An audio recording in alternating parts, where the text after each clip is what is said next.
आजकल बोलते हैं स्टूडेंट को कि आप कोविड प्रोडक्ट हो, बोला जाता है।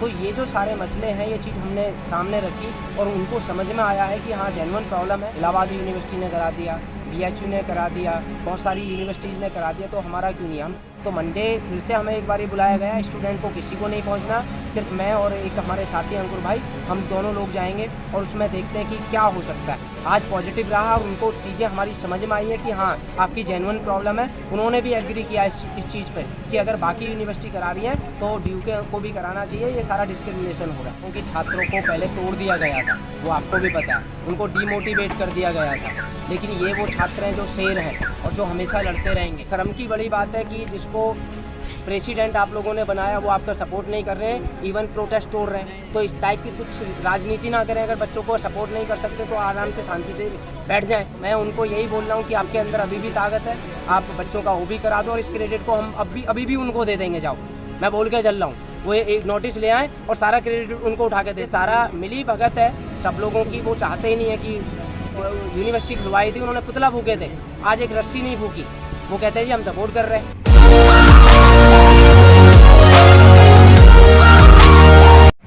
आज का प्रोटेस्ट जो है किस लिए था और पूरा मसला क्या क्या हुआ है अभी तक आप ये बताइए। देखिए, जो हमारा प्रोटेस्ट था वो सबको पता है, बाई चांसलर साहब को भी पता है इसके बारे में कि बच्चों की OB की डिमांड है और ये जेन्युइन डिमांड है, कोई ऐसी डिमांड नहीं है। तो आज हम लोगों ने, क्योंकि जब यूनिवर्सिटी से नहीं सुना गया तो जंतर मंतर पे प्रोटेस्ट किया, जिसमें काफ़ी बच्चे आए और हमने विद प्रूफ आज एजुकेशन मिनिस्ट्री के अंदर सारे डॉक्यूमेंट सबमिट किए हैं, जिसमें हम डायरेक्टर सर से भी मिले, सचिव साहब से भी मिले और उसमें काफ़ी हमारा पॉजिटिव रहा है क्योंकि उनके कुछ क्वेश्चंस थे।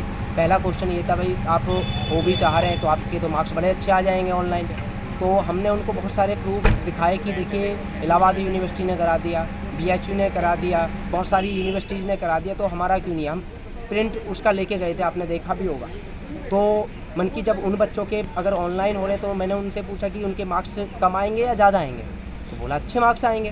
और मन की हमारा ऑफलाइन हो रहा है तो हमारे मार्क्स अच्छे आएंगे कम आएंगे, ऑब्वियसली बात है कम आएंगे। जब अगर मार्क्स कम आएंगे तो वो बच्चा ग्रेजुएशन के बाद कैसे कंप्लीट कर पाएगा, उस बच्चों के पोस्ट ग्रेजुएशन में कैसे एडमिशन मिलेगा। जब वो बच्चा उनके इलाहाबाद वाले बच्चों के साथ इंटरव्यू देने जाएगा और वहाँ पे पूछा जाएगा कि आपका तो 90+ मार्क्स था, 90 से 60 या 70 या 80 कैसे रह गया, ये ग्राफ डिक्रीज कैसे हुआ, तो उनको इंटरव्यू तुरंत निकाल देगा, बोलेगा यू आर कोविड प्रोडक्ट। आपने सुना होगा, आजकल बोलते हैं स्टूडेंट को कि आप कोविड प्रोडक्ट हो, बोला जाता है। तो ये जो सारे मसले हैं, ये चीज़ हमने सामने रखी और उनको समझ में आया है कि हाँ जेन्युइन प्रॉब्लम है, तो हमने रिसीविंग भी उसकी ले ली है।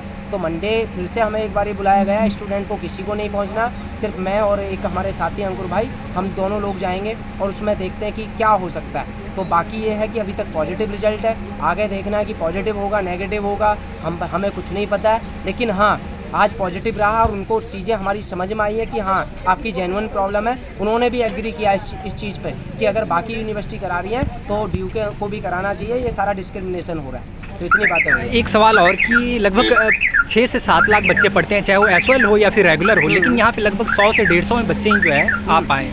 तो इसको लेके जो है उस छात्रों को क्या संदेश देना चाहोगे जो घर पे? मैं छात्रों को ये बोल रहा हूँ कि छात्रों को पहले तोड़ दिया गया था, वो आपको भी पता है, उनको डीमोटिवेट कर दिया गया था। लेकिन ये वो छात्र हैं जो शेर हैं और जो हमेशा लड़ते रहेंगे।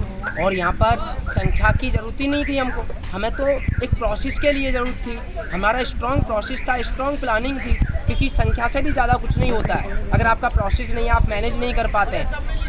और दूसरी चीज़ ये है, सिर्फ हमने कुछ ही बच्चों को बुलवाया था क्योंकि हमें परमिशन भी 100 बच्चों की थी सिर्फ यहाँ पर।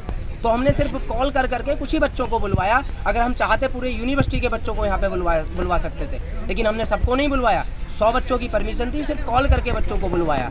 ठीक है, तो बहुत बच्चे आए हैं और इतने बच्चे काफ़ी थे हमारे लिए, इसी से बहुत अच्छा मैसेज गया। एक आखिरी सवाल कि DUSU जो है इस मुद्दे को लेके क्यों नहीं सपोर्ट कर रहे हैं? आखिर दिल्ली यूनिवर्सिटी के स्टूडेंट है ये, तो उन्हें जो है क्यों नहीं सपोर्ट कर रहे हैं? ये एक चीज़ बताऊँ, अगर अब मुझे नहीं बोलना चाहिए कैमरे के सामने क्योंकि मैं थोड़ा सा ना कड़वा बोलता हूँ, आपने देखा भी होगा ना, कड़वाहट मेरे अंदर है। अगर आप मेरे को डेली केला खिला रहे हो ना, बंदर देखे आपने, जब आप उनको केला फेंकते हो वो आपको देखते हैं कब आएगा कब आएगा। तो DUSU को भी ना, जो DUSU के अधिकारी हैं, उनके लिए भी इस टाइप से केले फेंके जा रहे हैं। ठीक है, तो वो किसके होंगे आप बताइए मुझे, किसके हो सकते हैं? वो उसी के होंगे।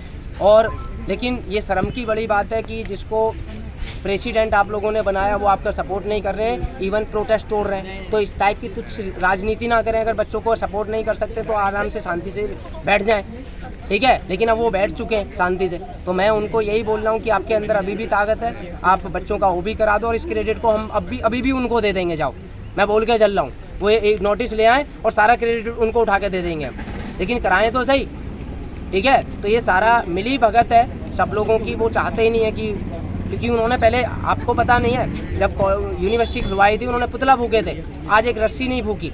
वो कहते हैं जी हम सपोर्ट कर रहे हैं। मैंने उस दिन रात को क्वेश्चन भी पूछे थे उनसे, शायद आपने लाइव भी देखा होगा, कि भैया आप राजनीति क्यों कर रहे हैं, आप बच्चों का खुलकर सपोर्ट करें अगर करना चाहते हैं तो। वो कहते हैं जी मैं गलत नहीं हूँ। तो मैंने कहा भी कुछ लोगों को जिन्होंने बोला आप खुले मंच पर आइए, पवन बढ़ाना क्वेश्चन करेगा, आप जवाब दो उनके, अगर आप गलत नहीं है बच्चों के सामने आप राजा बन जाओ। तो ठीक है, तो ये चीज़ है, तो आपको सबको पता है कि कौन सपोर्ट कर रहा है कौन सपोर्ट नहीं कर रहा। ठीक है भैया जिंदाबाद। और एक चीज़ और बता दूँ, आपके माध्यम से बताना चाह रहा हूँ, मुझे मेरी माता की सौगंध है, अगर मैं DU से चुनाव लड़ लूँ। लोग कहते हैं ना बहुत सारे बच्चे आप में फैलाएंगे, पवन बढ़ाना राजनीति करेगा चुनाव लड़ेगा, मुझे मेरी माता की सौगंध है, मैं कभी चुनाव नहीं लड़ने वाला हूँ। पवन भैया जिंदाबाद, पवन भैया जिंदाबाद, पवन भैया जिंदाबाद। भला होना चाहिए, हर हालत में भला होना चाहिए, किसी भी तरीके से हो, चाहे वो मेरे द्वारा हो, आपके द्वारा हो, चाहे किसी के द्वारा हो, कोई और आके करा दे, सारा क्रेडिट उसको दे देंगे। क्रेडिट की कोई जरूरत नहीं, बस बच्चों का हो जाना चाहिए, मैं ये चाहता हूँ, ठीक है, भला होना चाहिए बच्चा।